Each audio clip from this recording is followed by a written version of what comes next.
क्यों नहीं करेंगे? अभी टाइम है, करेंगे, कोई बात नहीं है, करेंगे, क्वेश्चन तो डिस्कस करेंगे। ये फिर कहाँ से कहाँ से?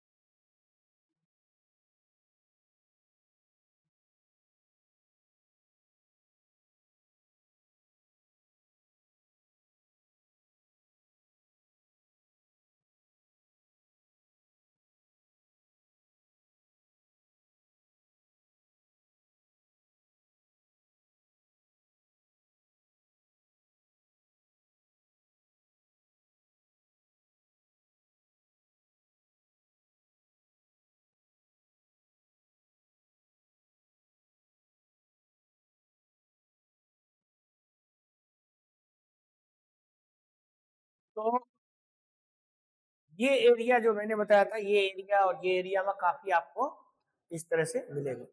तो ये लिख लिया आप लोगों ने, आगे चलते हैं। तो ये इस तरह का जंगल होता है, ये देखिए, ये इस तरह का जंगल होता है, वेट ट्रॉपिकल एवरग्रीन। देखिए हाथी, देखिए हाथी कितना छोटा लग रहा है। हाँ, ये वेट ट्रॉपिकल एवरग्रीन फॉरेस्ट, यानी आर्द्र उष्णकटिबंधीय सदाबहार है ना, ये वाला है। ये आपको इस तरह से मिलेगा। काफी इसका जो पेड़ होता है वो तकरीबन आप देखेंगे 60 मीटर तक ऊंचा होगा। हाँ, काफी घना पेड़ आपको पाया जाएगा, नीचे आपको घास नहीं पाया जाएगा। तो आगे ये था, सॉरी, अदर जानवर का कुछ पता ही नहीं चलता है। बहुत जानवर इसमें, बायोडाइवर्सिटी बहुत होता है, यानी बायोडाइवर्सिटी हॉट स्पॉट होता है। जैसे कि मैंने आपको बताया, बायोडाइवर्सिटी हॉट स्पॉट, इसको हम जानवर जैसे आप बोल रहे हैं नहीं, कौन सा जानवर कहाँ पाया जा रहा है, इसको स्पेसिफिकली हम लोग जो पढ़ते हैं वो इकोलॉजी इन्वायरमेंट में पढ़ते हैं।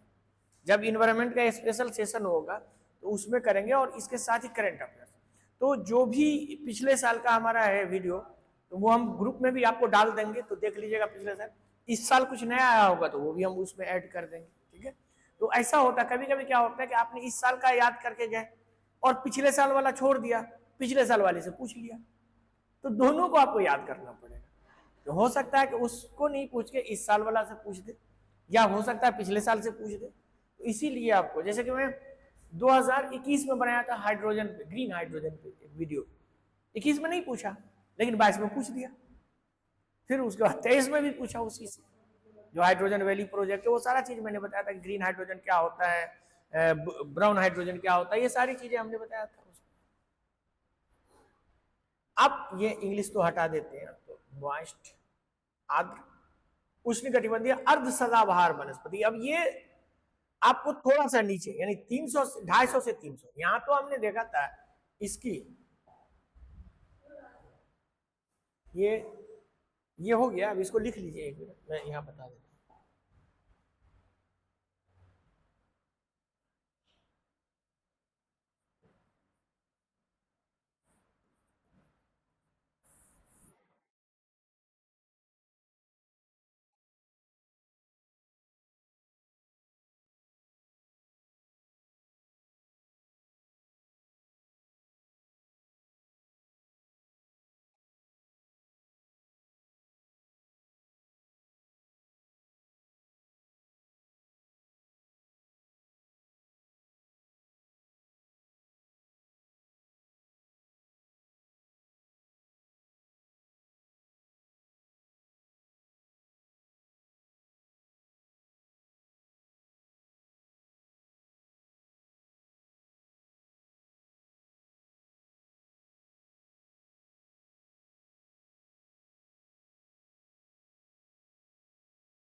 बेसिकली इन दोनों को हम देखेंगे तो वर्षा के आधार पे इस यानी 300 के नीचे अगर है, 250 से 300 के बीच में है, तो वो आपको ये हो जाएगा अर्ध सदाबहार, और 300 से ऊपर है तो वो सदाबहार हो गया सेंटीमीटर।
तो इस प्रकार की जो वनस्पति है आप देखेंगे तो ये आपका मेघालय का जो पठार यहाँ पे जो मेघालय ये वाला यहाँ पे आपको मिलेगा, ये वाला, इसको हम चेंज कर देते हैं, ठीक है, ये तो इसको ये वाला कर देते हैं,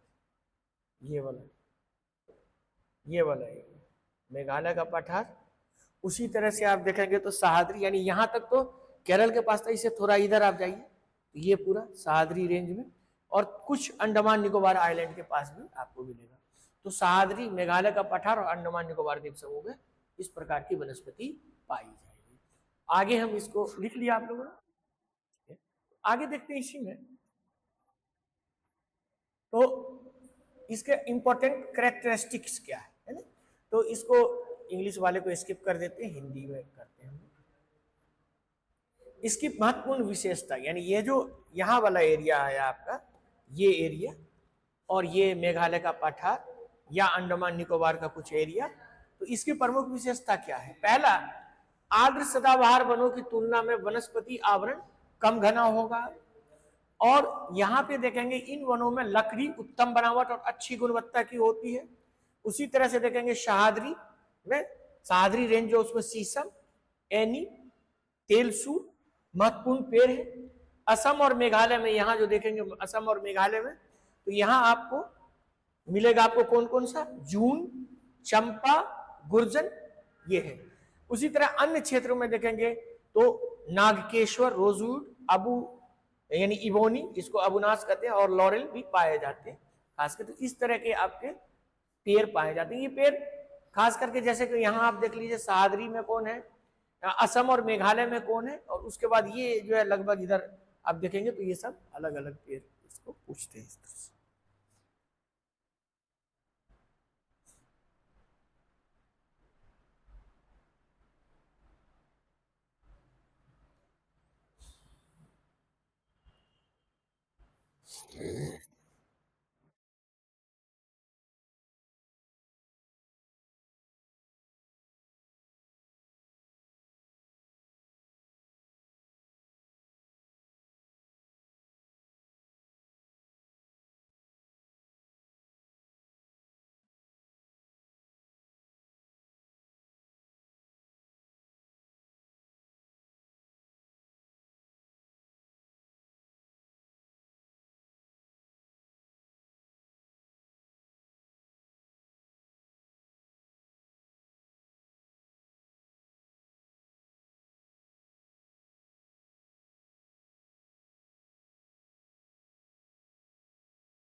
हो गया। अब इस पे ये बेसिकली आप देखिए यहाँ पे नॉर्मली जो यहाँ पे केरल का ये वाला एरिया जो है, ये वाला इधर आप देखेंगे, इधर से जो लगभग आप देखेंगे जैसे कि हम लोग जानते हैं कि दो तरह थे, एक तो मालाबार कोस्ट हमने देखा और कोकन कोस्ट बताया था कि कोस्ट तो इंडिया का फिजिकल फीचर्स में।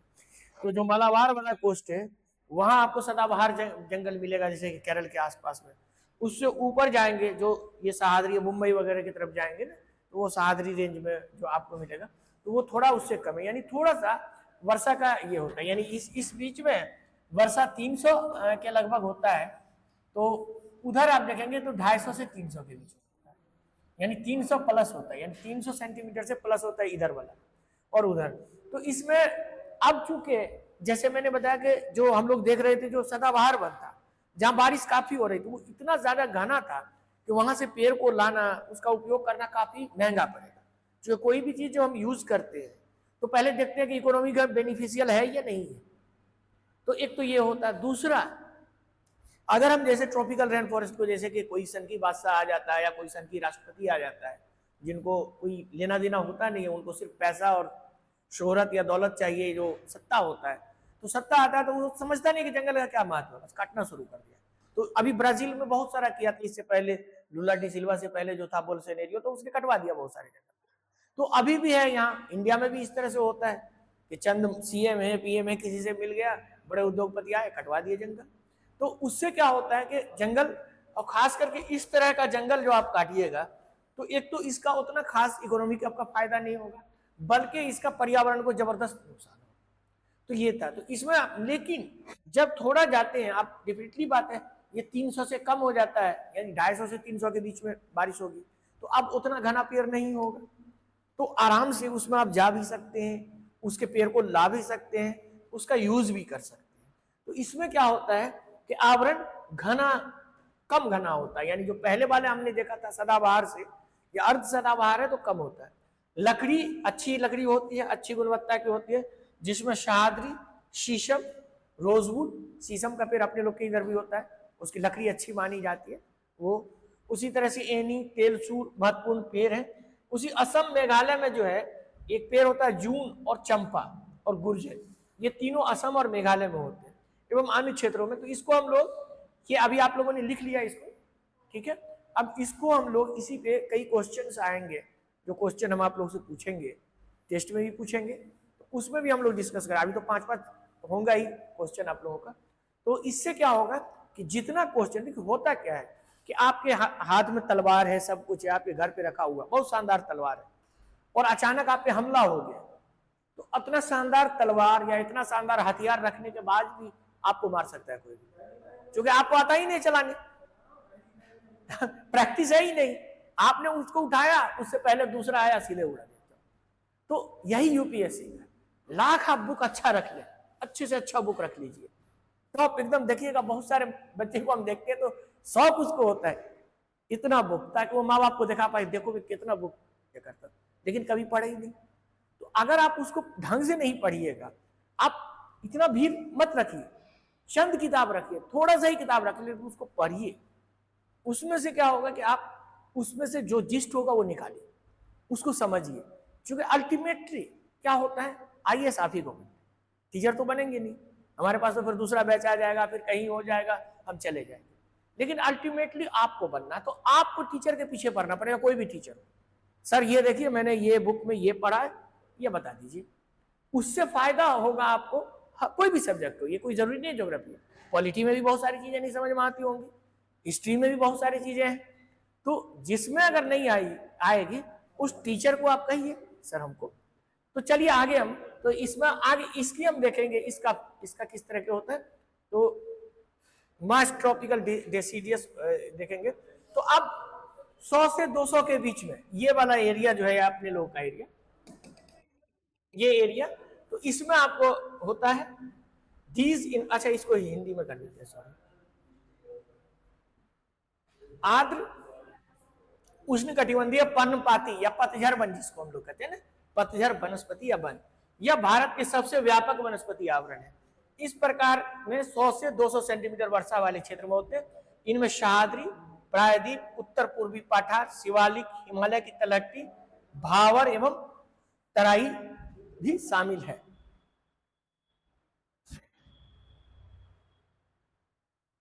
इसको लिख लीजिए, फिर मैं समझाता हूं।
सहाद्री, ये सहाद्री रेंज जो होता है, ये आप देखेंगे तो ये महाराष्ट्र में, यहाँ से ये जो वेस्टर्न घाट है ना, उसी का है ये। इसमें आपको सहाद्री रेंज है जो, हाँ महाराष्ट्र में है, महाराष्ट्र में भी आपको मिलेगा, महाराष्ट्र में सहाद्री रेंज। ये बेसिकली जब आप मुंबई से पुणे जाएंगे ना, तो आपको दिखाई देगा, बहुत जबरदस्त सीन रहता है। तो वो एक्सप्रेस वे बना दिया है इसके बीच में। हम भी जब भी पुणे जाते थे कभी कभी, तो बहुत ही जबरदस्त है मुंबई से पुणे।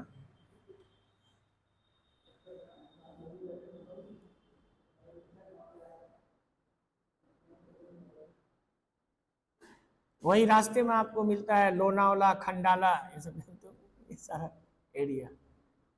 तो ये सब हो गया।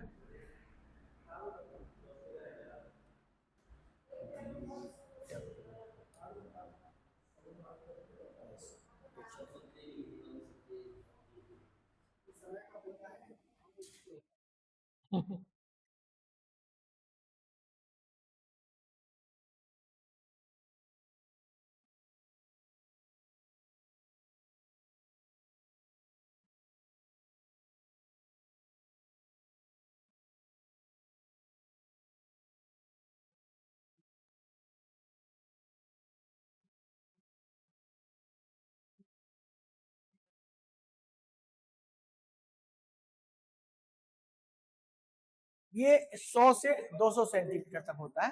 तो इसमें देखिए कि कहाँ कहाँ आपको मिलेगा ये। तो यहाँ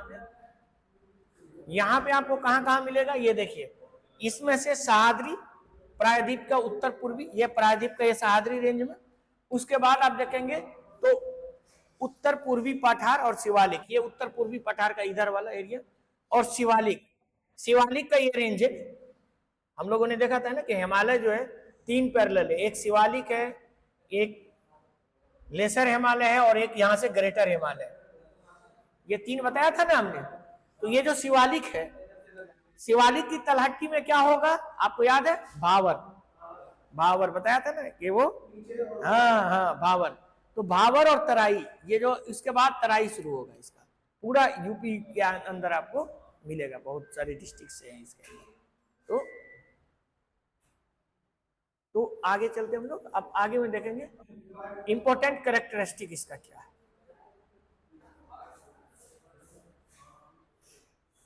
इसकी महत्वपूर्ण विशेषता क्या है इसकी, वो देखेंगे।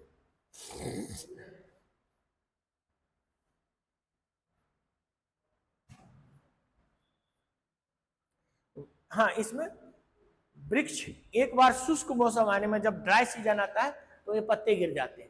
यह सदाबहार वनों की तुलना में व्यावसायिक रूप से महत्वपूर्ण है। प्रजातियों की बड़ी संख्या युक्त विशिष्ट मानसूनी वनस्पति है। सागवान, साल, चंदन, शीशम, बेर, बांस इन वनों के महत्वपूर्ण वृक्ष है। ये काफी इकोनॉमिकली अच्छा माना जाता है। ये उसको लिख लीजिए।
हो गया।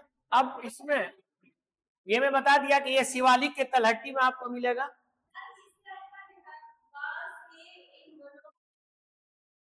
अच्छा, सागवान, साल, चंदन, शीशम, बेत और बांस इन वनों के महत्वपूर्ण वृक्ष हैं। वृक्ष मतलब पेड़। हाँ, वो हिंदी जो होता है ना, शुद्ध हिंदी किताब वाला आ जाता है, लेकिन आप संपन्न भाषा में समझिए पेड़ है ना, उसको वृक्ष, जो वैसे मैंने बताया था ना कि वृक्ष, उसको पेड़।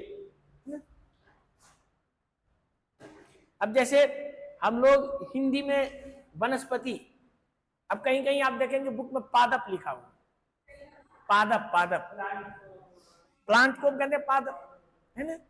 तो अब इस तरह से हम लोग क्या कहते हैं, जंतु एवं वनस्पति, है ना, किसी भी जंगल के फ्लोरा एंड फौना, इंग्लिश में यही बोलते हैं हम लोग, फ्लोरा एंड फौना। उसको हिंदी में क्या बोलते हैं, जीव जंतु, नहीं जीव जंतु तो नहीं बोल सकते ना, फ्लोरा एंड फौना, पादप एवं उसको उर्दू में बोलते हैं नबातात व हशरात। नबातात का मतलब हो गया पादप, हशरात का मतलब जंगली जानवर। तो नबातात तो आप लोग जैसे जामिया में एडमिशन लेते हैं ना, तो जामिया में जो ग्रेजुएशन में जो बच्चे एडमिशन लेते हैं या लेते हैं, उनको उर्दू कंपलसरी हो जाता पढ़ना। वो अगर आप नॉन मुस्लिम भी तब भी उर्दू पढ़ेंगे। उर्दू का कॉन्सेप्ट ये है कि उर्दू इंडिया का ही लैंग्वेज है, इंडिया में ही पैदा हुआ है। अरबी फारसी अलग है, लेकिन उर्दू अलग है। ठीक है, तो आगे चलिए। तो ये हम देखेंगे इसका फिगर, ये वाला, ये वाला, ये ट्रॉपिकल मॉइस्ट डेसिडियस फॉरेस्ट है। तो इसका भी देखेंगे, अच्छा खासा आपको मिल जाएगा इस तरह का छोटा छोटा छोटा छोटा फॉरेस्ट। तो ये इसे पत्ता झड़ जाता है और फिर इस तरह से मिलेगा आपको, इस तरह से। अब आगे चलते हैं। अब ड्राई ट्रॉपिकल या ट्रॉपिकल थ्रोन या कांटेदार वन जो होता है, ठीक है, 12 बज गए। अच्छा ठीक है, कल इसको देखेंगे यहां से ड्राई से, और अब क्वेश्चन पे हम लोग डिस्कस करते हैं। ठीक, अब क्वेश्चन पे डिस्कस करते हैं, कोई बात नहीं है आप लोग भी, आप लोग का पूरा lecture A to Z geography में खत्म करके हम जाएंगे। लास्ट में जैसे कि मैंने बताया कि अगर कुछ होगा जिस दिन हम जाएंगे, उस दिन भी आप लोग को, आपका नंबर तो है ही मौजूद, ग्रुप में है ही आप लोग, तो उसके बाद भी अगर कभी भी कोई नई चीजें आए तो डेफिनेटली ग्रुप में पूछिए, बेझिझक पूछिए। अगर और ज्यादा समझाने की जरूरत पड़ती है तो मैं आप लोगों को टाइम दे दूंगा, वीडियो कॉलिंग से कर लेंगे, जूम जूम मीटिंग होता है, जूम मीटिंग कर लेंगे, ताकि कोई चीज छूटना नहीं चाहिए। हम लोग को होता है, जैसे हम लोग घर जाते हैं तो जामिया में वो लोग जूम मीटिंग करवाते हैं, आप देखिएगा बहुत सारे जूम मीटिंग का मैंने दिया भी है, कि होता क्या है कि बच्चे पढ़ते हैं, आप अभी तो हमने पढ़ा दिया, आपने पूरा लिख लिया, जब आप सामने पढ़ेंगे हो सकता है 2-4 क्वेश्चन में समस्या आए, तो वो 2-4 क्वेश्चन को भी नहीं छोड़ना है, इतना हमेशा याद रखना। क्वेश्चन को कोई नहीं छोड़ना है आपको, टफ से टफ क्वेश्चन है उसको बनाइए, तभी आपको आगे, चूंकि आपका मकसद है, सर से भी हमने बात करा है कि आप, हमारा मकसद ये है, इस कोचिंग का भी मकसद ये है कि सिलेक्शन हो। सिलेक्शन जब आपको चाहिए तो मेहनत तो करना पड़ेगा, इसमें कोई शॉर्टकट है नहीं, सीधा आप बताएं। तो चलिए आगे चलते हैं, हम क्वेश्चन पे डिस्कस करते हैं।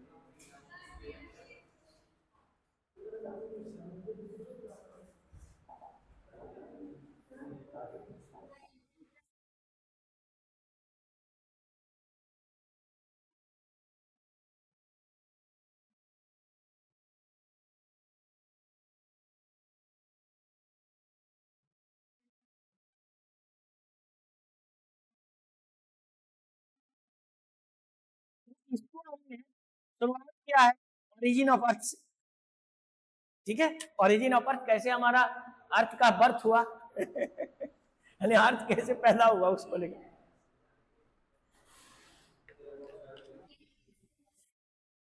क्वेश्चन इसमें वही होगा जो यूपीएससी स्टैंडर्ड का हम इसमें रखे हैं आप लोगों के लिए। तो चलिए,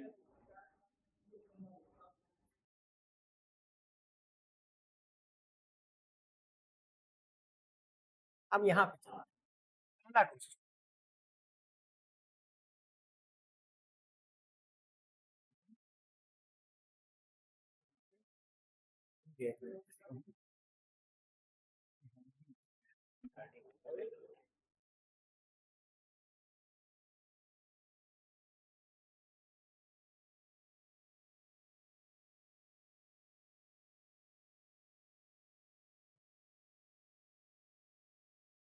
Consider the following phenomena. Light is affected by gravity. नहीं नहीं, ये एक बार इंग्लिश बोल देते हैं ताकि हिंदी का जो ट्रांसलेशन होता है ना वो थोड़ा गड़बड़ होता है, तो इसीलिए क्वेश्चन मैंने इंग्लिश में बनाया, तो पहले एक बार बता देता हूं, फिर उसके बाद हिंदी कर देता हूं, ठीक है। Consider the following phenomenon. Light is affected by gravity. The universe is constantly expanding. Matter warps its surrounding space time. Which of the above is are the prediction of the Albert Einstein general relativity theory often discussed in the media. ये current affairs से भी होता है, तो 1 and 2, 2 and 3, तो चलिए अब इसको हिंदी कर देते हैं, ठीक है।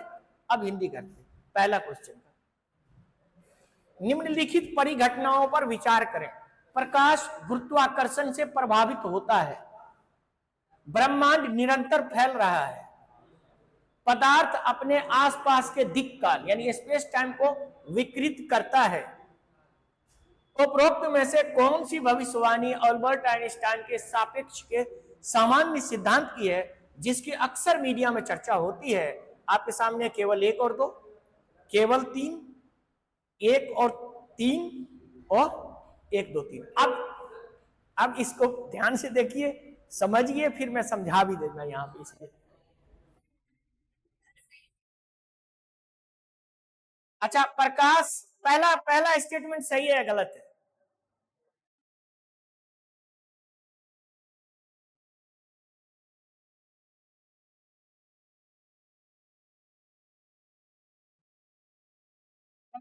गुरुत्वाकर्षण से प्रभावित होता है या नहीं होता, पहले बताइए। नहीं होता है? होता है? नहीं होता है? आप बताइए राजदीप, प्रकाश गुरुत्वाकर्षण से प्रभावित होता है?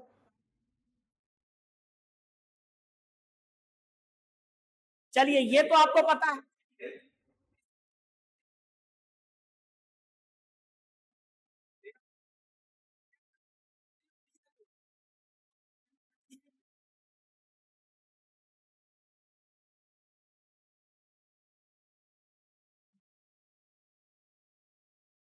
वो स्टेडियम, वो बिग बैंग का है। ब्रह्मांड फैल रहा, वो बिग बैंग का है। हाँ,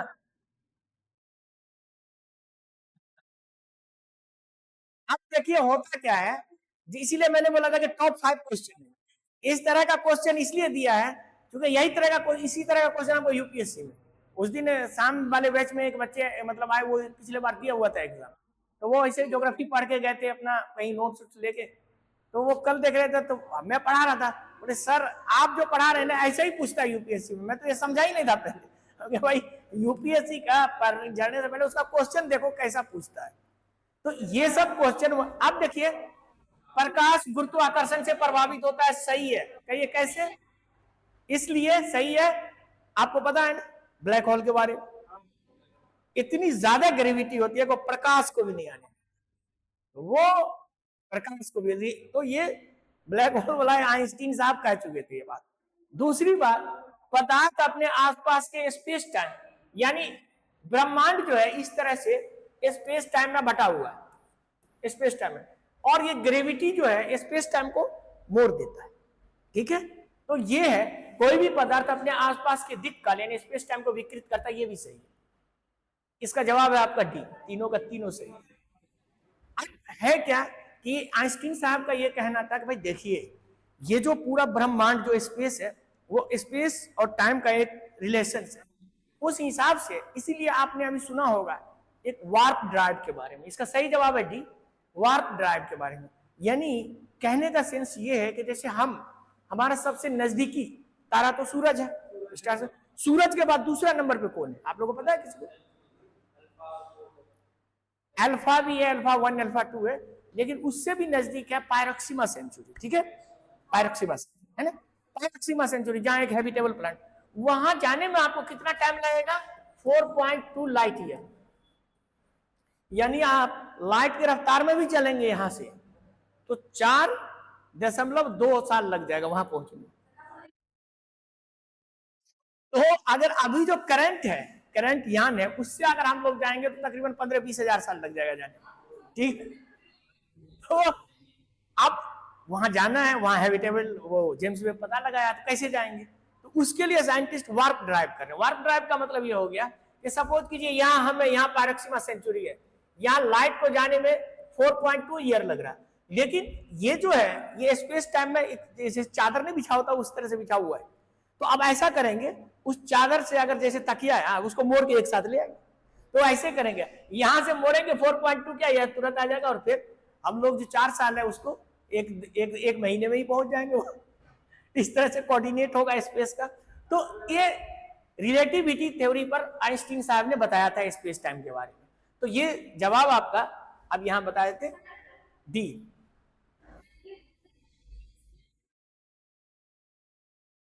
अल्बर्ट आइंस्टीन के सापेक्षता का सिद्धांत, रिलेटिविटी, यानी उन्होंने कहा, देखिए होता क्या है, जैसे टाइम है ना, हम लोग कहते हैं ना अभी 10 बज गया, 11 बज गया, 1 घंटे में आएंगे, 3 घंटे में। तो न्यूटन साहब का कहना था कि साहब देखिए टाइम एब्सोल्यूट है, यानी हमेशा वैसा ही रहता है, चेंज नहीं होता है। लेकिन हम लोग कहते हैं कि टाइम चेंज नहीं होता है, तो वो, लेकिन जब आइंस्टीन आए तो बोले नहीं साहब, टाइम जो है स्पेस टाइम से रिलेशन है, रिलेटिविटी है। एक अच्छा यही नहीं आप समझे, ये पूछ रहा है निम्नलिखित घटनाओं पे विचार करें, यानी फेनोमेनन पे। प्रकाश गुरुत्वाकर्षण से प्रभावित होता है, ये पूछ रहा है आपसे, होता है, यस। ब्रह्मांड निरंतर फैल रहा है, यस। उसके बाद कह रहा पदार्थ अपने आसपास के दिक् काल को, ये कह रहा था। तो ये कौन सी भविष्यवाणी, ये तीनों भविष्यवाणी आइंस्टीन साहब ने किए थे। जानते हैं ना, दुनिया का सबसे बड़ा वैज्ञानिक अल्बर्ट आइंस्टाइन का नाम सुना है ना आपने? नहीं सुना है? हाँ, एक बार हुआ क्या कि अल्बर्ट आइंस्टाइन और चार्ली चैपलिन को भी आप लोग जानते होंगे, जानते हैं चार्ली चैपलिन को? बहुत बड़े कॉमेडियन थे, हाँ, बिना बोले। तो दोनों से मुलाकात हो गई आइंस्टीन साहब से, और वो तो दोनों मिले, तो आइंस्टीन उनका तारीफ करे कि वाह आप तो इतना अच्छा कॉमेडी करते हैं कि हम लोग तो बगैर देखे ही, मतलब बगैर सुने ही सिर्फ देख के ही हंसने लगते हैं, है ना, बगैर बोले ही। तो बोला बात तो क्या ये बताया था, भविष्यवाणी आइंस्टीन ने की थी कि ये सब हो सकता है। नहीं समझ रहे कि स्पेस टाइम जो है, नहीं, स्पेस टाइम जो है वो रिपल, स्पेस टाइम अभी आपने ये इसलिए न्यूज में आया है कि अभी जो लीगो वाला एक्सपेरिमेंट हुआ था, है ना, उससे क्वेश्चन भी पूछा यूपीएससी में, बोलिए। हाँ,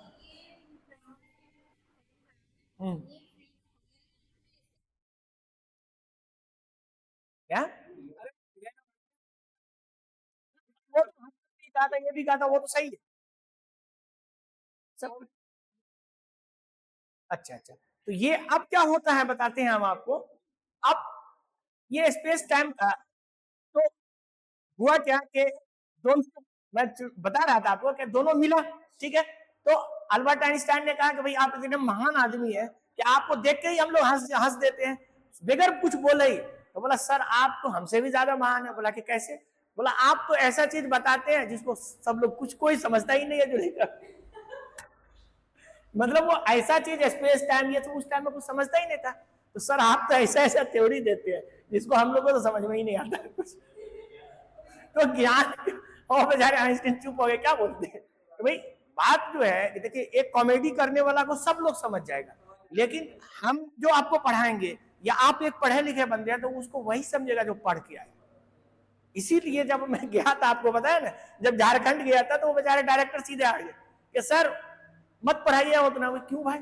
बोला यहाँ बच्चे हमारे भाग जाएंगे। क्यों भाई भागेंगे? सर ये लूसेंट गाइड पढ़ते हैं, वही पढ़ा दिए। हम बोले भाई यूपीएससी का माँ है, आप वनडे वाला टीचर लाके पढ़ा लीजिए, कोई दिक्कत नहीं है। मैं वहां सीधा रिटर्न हो गया। तो हम वहां जाते हैं जहां ऑलरेडी बच्चे पढ़ के मेहनत करके आते हैं। जामिया का टेस्ट होता है, उसमें फिर बच्चे आते हैं वहां। तो असल है कि हम लोग का मकसद होता है कि जैसे आप ही लोग हैं जुड़िएंगे तो सिलेक्शन देना। दूसरे कोचिंग का मकसद ये 90% कोचिंग ये करते हैं कि जो सेलेक्ट हो गया आप लोग से ले लेगा, 1 लाख 1.5 लाख फीस ले लेगा, और जब सिलेक्शन का रिजल्ट आएगा तो उसमें से 5 टॉप 5 या टॉप 6 लड़के के पास जाएगा, उसको 10-10 लाख दे देगा, उससे फोटो खिंचा लेगा, ये हमारे कोचिंग का है। अब बच्चे तो देखते नहीं है। अब देखिएगा दिल्ली जब जाइएगा तो कम से कम 10 कोचिंग ऐसा दिखाएगा कि टॉपर हमारे यहाँ से किया है। अरे भाई 10 कोचिंग, इसका मतलब अगर 1-1.5 लाख भी फीस है किसी कोचिंग का, दिल्ली का अच्छा कोचिंग का 1.5 से 2 लाख के लगभग फीस होता है बच्चे का। अब सोचिए कि अगर आप 1.5 लाख भी फीस देते 10 कोचिंग से, तो 15 लाख को कौन बच्चा जाएगा बताइए? और सब कहेगा हमारे यहाँ से किया तो हमारे यहाँ से किया तो हमारे यहाँ से किया। तो होता क्या है, सिलेक्शन, अब जहां से सिलेक्शन होता है वहां उतना जामिया कभी प्रचार नहीं करता कि हमारे यहाँ से इतना सिलेक्शन हुआ, सिर्फ उनके लिस्ट पे रहता है जो उनके यहाँ रजिस्टर्ड था उसका नाम आप मिला सकते हैं आराम से जाके। तो सवाल ये है कि सिलेक्शन लेना जरूरी होता है। तो ये सारी चीजें, तो अब ये देखिए इस तरह का क्वेश्चन आपके आएगा। अब कोई पढ़ के जाएगा कि कौन सबसे बड़ा ग्रह कौन है, सबसे बड़ा ये कैसे है वैसे है, और ये पूछ देगा तो बताइए वो नहीं बना पाएगा। तो अब ये आगे हो गया। अब इसका देखिए कैसा होता है स्पेस टाइम का, यहां मैं आपको दिखाता हूं। ये देखिए, ये हमारा अर्थ, ये स्पेस टाइम का है। अब यहां इसको बियॉन्ड द एज इसको कहा था, किस तरह से यूनिवर्स का है, ये जर्नल में छपा था। तो इस तरह का जो डिफरेंट साइंटिफिक जर्नल होता है उससे क्वेश्चन बनता है, जो क्वेश्चन वो बुक से बियॉन्ड हो जाता है। तो यहाँ आपको यहीं पे आपको मेंटोर या कोई टीचर की जरूरत पड़ती है जो वहां वो देखे कि क्या क्या नया चीज आया, और सिर्फ यही 5 क्वेश्चन आप आगे बढ़ जाएंगे तो आपका सिलेक्शन तो वैसे ही हो जाएगा, और फिर मेंस आप अच्छे से तैयारी कर लो। तो ये है, आगे चलती। Consider the following statement. 4th,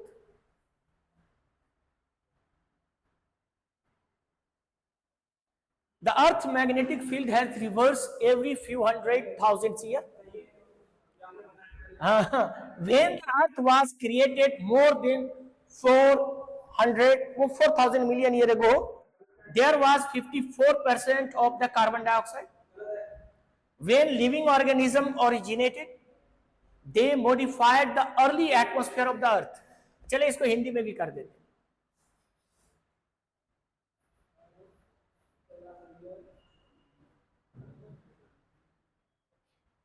ठीक है, पृथ्वी के चुंबकीय क्षेत्र कुछ लाख वर्षों में उलट हो जाता है। सही है, बिल्कुल सही है।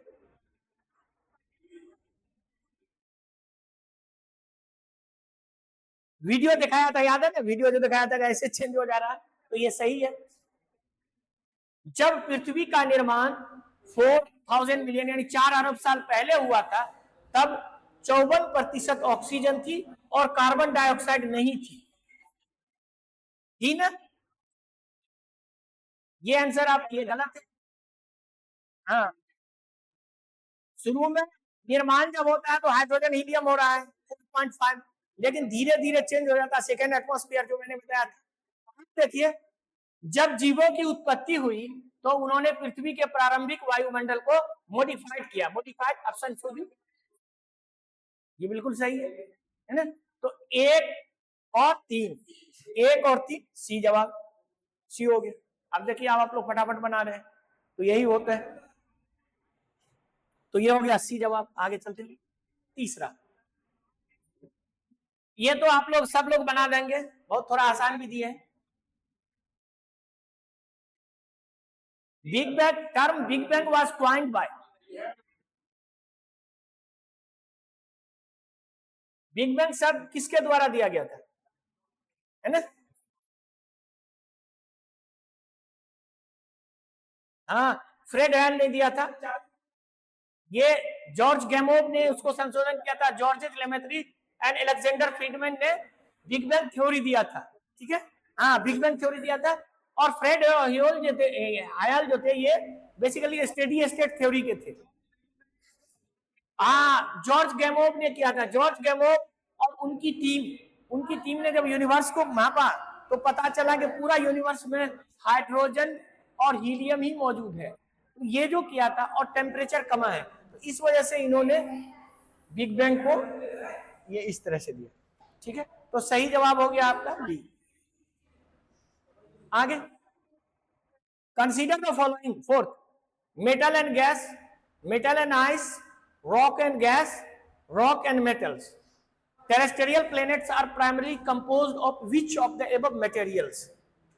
Only 1, only 2। हिंदी में आ जाते हैं, 1 2 3 4। तो देखते हैं, निम्नलिखित पर विचार करें, है ना? धातु और गैस, धातु और बर्फ, चट्टान और गैस, चट्टान और धातु। स्थलीय ग्रह,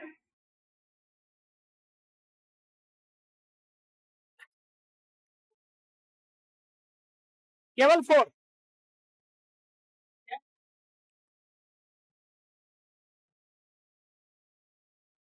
धातु और गैस नहीं होगा, धातु और बर्फ नहीं होगा, चट्टान और गैस नहीं होगा, चट्टान और धातु।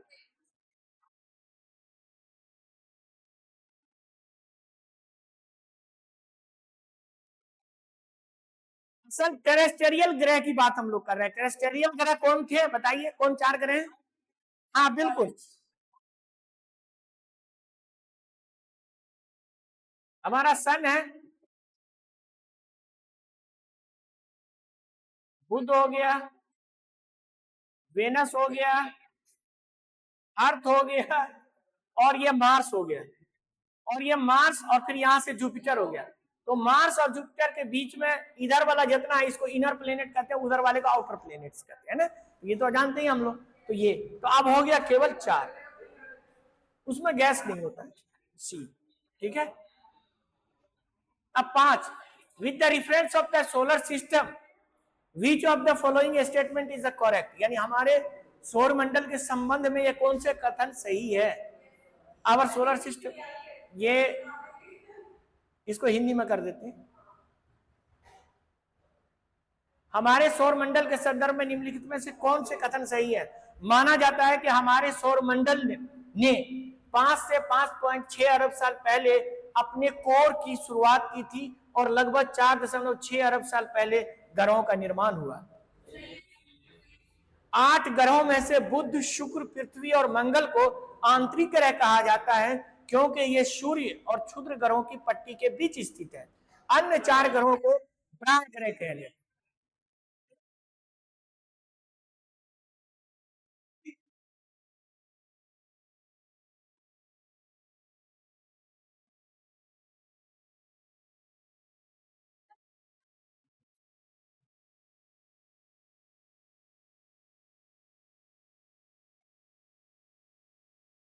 तो ये 5वां क्वेश्चन है, इसको बताइए क्या जवाब होगा। क्या?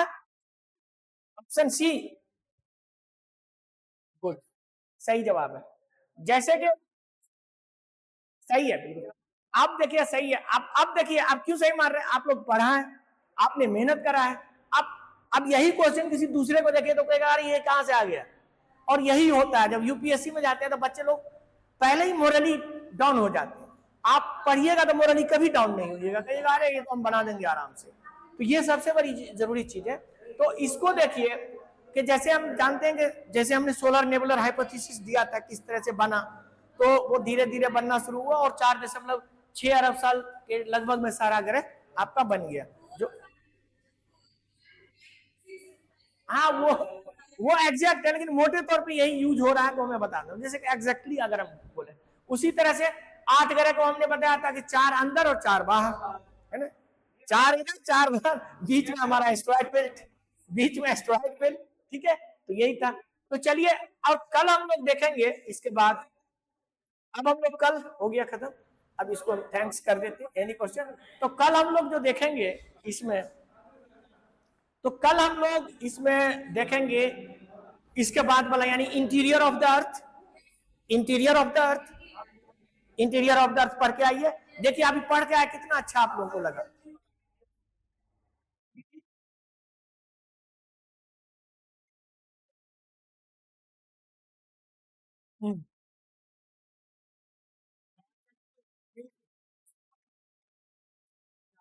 अच्छा ठीक है, वो हम बता देंगे।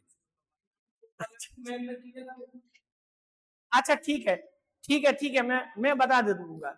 ऐसा है कि जो जो चीज अगर लग रहा है आप लोगों को छूट रहा है उसको नोट डाउन कर लीजिए। उसको हम लास्ट में अगर 2-3 दिन बचेगा तो वो एक्स्ट्रा लगा के हम खत्म करके चले जाएंगे। ठीक है, लेकिन है कि हाँ पढ़िए इसको डेफिनेटली।